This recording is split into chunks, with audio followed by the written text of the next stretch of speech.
अस्सलामुअलैकुम। आज हम हाज़िर हुए हैं जुमा की नमाज़ को लेकर। जुमा की नमाज़ में कुल कितनी रकातें हैं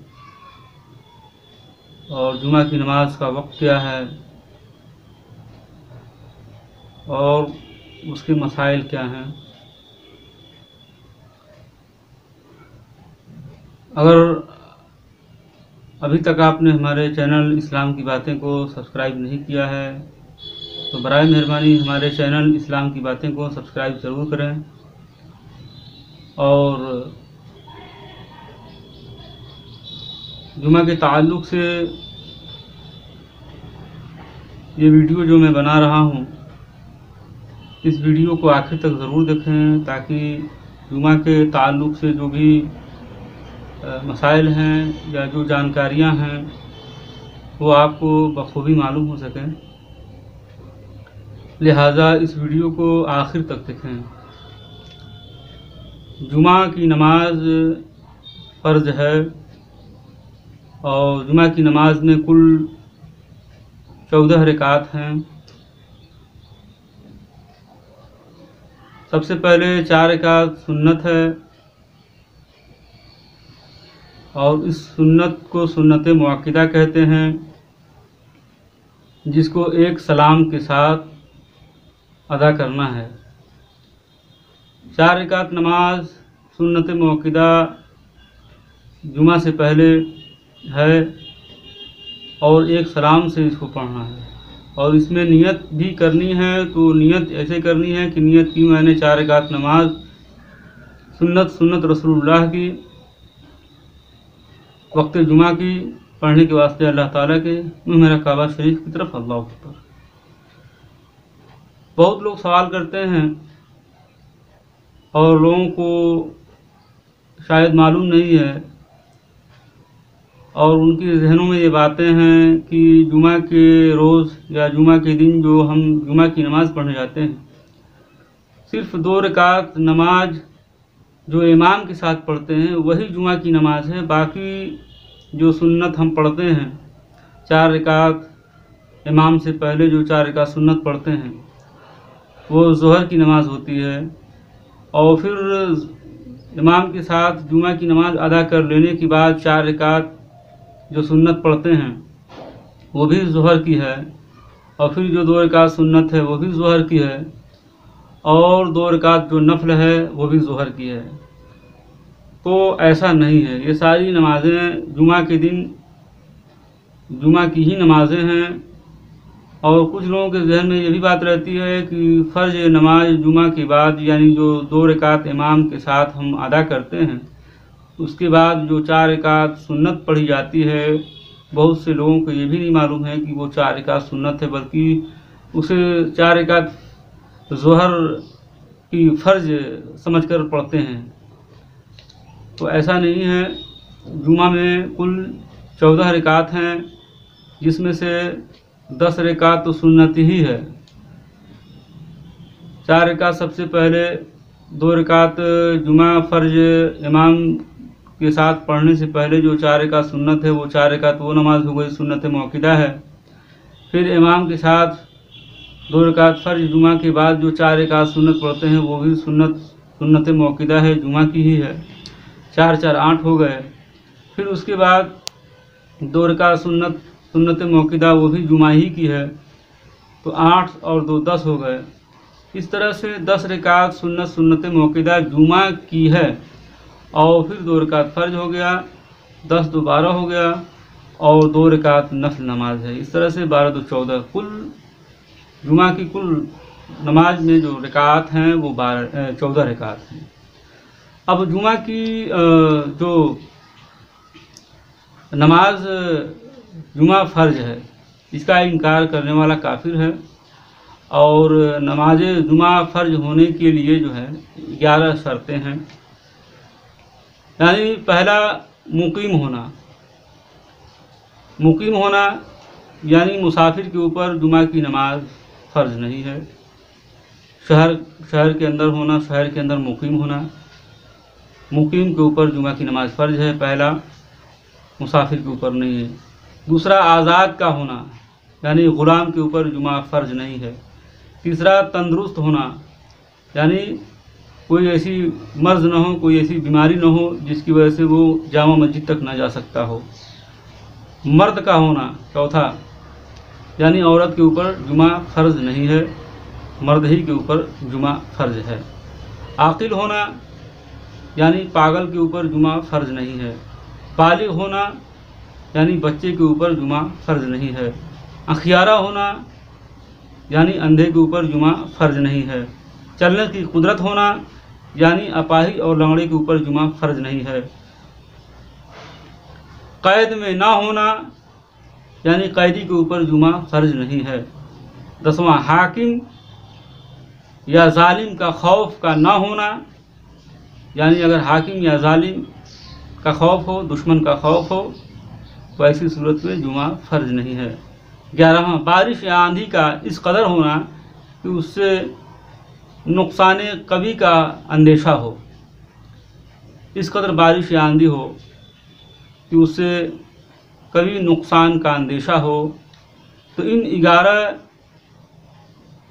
अगर शर्तें हैं, ये सारी चीज़ें अगर पाई जा रही हैं, तो ऐसी ये 11 शर्तें हैं, 11 शर्तें हैं जिनकी वजह से जुमा फ़र्ज होने के लिए 11 शर्तें हैं। अगर ये शर्तें हैं तो जुमा फ़र्ज होगी। और 6 शर्तें जुमा जायज़ होने के लिए है, यानी अगर इन 6 शर्तों में से कोई शर्त नहीं पाई जाएगी तो जुमा जायज़ नहीं होगी। वो 6 शर्तें क्या हैं? जुमा जायज़ होने के लिए 6 शर्तें हैं। पहला, मिस्र या फ़नाए मिस्र का होना। मिस्र या फ़नाए मिस्र उसे कहते हैं कि शहर या कस्बा या देहात जिसमें मुतअद्दिद गली कूचे सड़कें हों। ऐसी सूरत में देहातों में नमाज जुमा जायज़ नहीं है। दूसरा, बादशाह इस्लाम या उसका नायब जुमा कायम करे। अगर इस्लामी हुकूमत न हो तो जो सबसे बड़ा सुन्नी सहीहुल अक़ीदा आलिम दीन मुफ्ती हो वो जुमा कायम करे, या फिर अवाम जिसको भी अपना इमाम तस्लीम कर ले वो जुमा कायम करे। तीसरा, वक्त ज़ोहर का होना। ज़ोहर का वक्त का होना, यानी अगर ज़ोहर का वक्त के अलावा अगर जुमा कायम करना चाहता है तो जुमा कायम नहीं हो सकती है। जिस वक्त ज़ोहर की नमाज होती है उसी वक्त में जुमा की नमाज पढ़ी जाएगी। चौथी शर्त, खुतबा की नमाज जुमा से पहले खुतबे का होना। खुतबा जुमा की नमाज में जो खुतबा होती है वो जुमा की नमाज से पहले होनी चाहिए, यानी जुमा की नमाज के बाद खुतबा नहीं हो सकती है। 5वीं शर्त जमात है, यानी इमाम के अलावा कम से कम 3 मर्दों का होना, और इमाम को ले लेंगे तो 4 मर्द हो जाएंगे। इमाम के साथ 4 लोगों का होना, इमाम को मिला करके 4 लोगों का होना ज़रूरी है, यानी इमाम के अलावा 3 मर्दों का होना ज़रूरी है। 3 और एक इमाम 4, यानी 4 लोगों का होना जुमा में ज़रूरी है। 6वां, इज़्न आम होना, यानी इज़्न आम होना, मस्जिद का दरवाज़ा खुला होना चाहिए और इज़्न आम होना चाहिए। जिस मुसलमान का दिल चाहे वो आकर के नमाज़ पढ़ ले, किसी तरह का कोई रोक टोक ना हो। ये 6 शर्तें जुमा जायज़ होने के लिए हैं। जुमा उस वक्त जायज़ होगी जबकि ये 6 शर्तें पाई जाएंगी। पहला, मिस्र या फ़नाए मिस्र का होना, यानी शहर का होना, कस्बा का होना, या ऐसा होना कि उसमें मुतअद्दिद सड़कें गलियाँ हों और पुलिस चौकी हो। ये जो है पहली शर्त है जुमा जायज़ होने के लिए। दूसरी शर्त है बादशाह इस्लाम या उसका नायब जुमा कायम करे। अगर ये इस्लामी हुकूमत नहीं है तो जो है जो सबसे बड़ा सुन्नी सहीहुल अक़ीदा आलिम दीन हो वो कायम करे। अगर ये भी नहीं है तो आवाम जिसको भी इमाम तस्लीम कर ले वो जुमा कायम करे। तीसरी शर्त है ज़ोहर का वक्त का होना। ज़ोहर के वक्त के अलावा जुमा कभी नहीं कायम कर सकते हैं। उसी वक्त जो है जुमा की नमाज़ कायम कर सकते हैं जिस वक्त की ज़ोहर की नमाज़ कायम करते हैं, ज़ोहर की नमाज़ पढ़ते हैं। चौथी शर्त है खुतबा जो होती है वो जुमा की नमाज से पहले खुतबा होनी चाहिए। 5वीं शर्त है जमात का होना, यानी जुमा जब भी होगी जमात के साथ ही होगी, अकेले जुमा नहीं हो सकती है। और जमात कितने लोगों की होनी चाहिए? इमाम के अलावा कम से कम 3 लोग होना ज़रूरी है, जब ही जुमा कायम हो सकती है। अगर इमाम को लेकर 2 लोग हों या 1 लोग हों, 2 लोग जुमा कायम नहीं कर सकते हैं, 3 लोग जुमा कायम नहीं कर सकते, यानी कि इमाम के साथ कम से कम 3 लोग और हों, कुल मिलाकर के 4 लोग होंगे, जब ही जुमा कायम हो सकती है, जुमा पढ़ी जा सकती है। और छठवीं शर्त है इज़्ने आम का होना, यानी आम इजाज़त हो, किसी तरह कोई रोक टोक न हो, मस्जिद का दरवाज़ा बंद न किया गया हो, तो ऐसी सूरत में जुमा जायज़ होने की ये 6 शर्तें हैं। जब ये 6 शर्तों में से सारी शर्तें पाई जाएंगी, जब ही जुमा कायम होगी। अगर एक शर्त भी नहीं पाई जाएगी, जुमा जायज़ नहीं हो सकती है, जुमा कायम नहीं हो सकती है। और दूसरी बात यह है कि जुमा अगर किसी का छूट गया, जुमा की नमाज अगर किसी की छूट गई और वक्त पर हाजिर नहीं हुआ, तो ऐसी सूरत में वो ज़ोहर की नमाज पढ़ेगा।